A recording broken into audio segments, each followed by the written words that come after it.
Сегодня 2 листопада, 25 год. Мы в саду фундуку.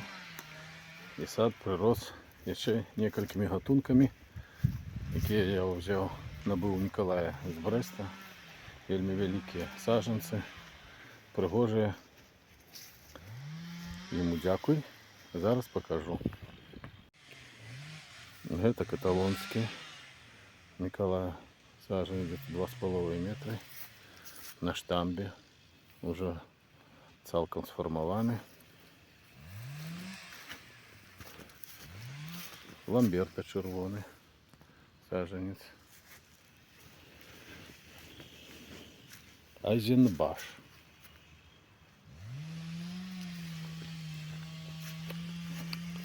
Так, тут 3 трапезунди. Украина 50. Это такий промисловий гатунок, опиляльник добрий. Керасунд. Так само цікавий сорт.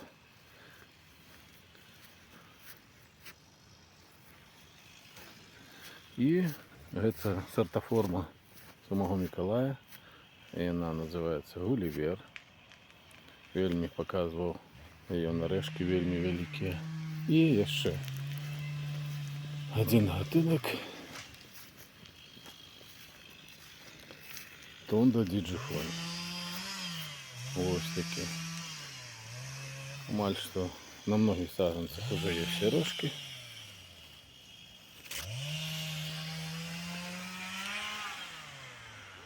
Ну, ось так виглядає садок. Маленький, невеличкий, трошки більше. Зараз у їм налічується 36 дерев, а маль 20 різних гатунків. Все. Садок підкормлений і готується к зимі. Ось. Це так само каталонський, ним так само є сірожечки. І на Косфорді є, і на Барселонському. На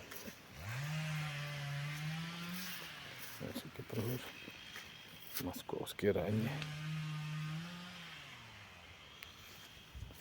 Пушкінський. Ну ось так. Коли на дворі посприяє, то все буде добре.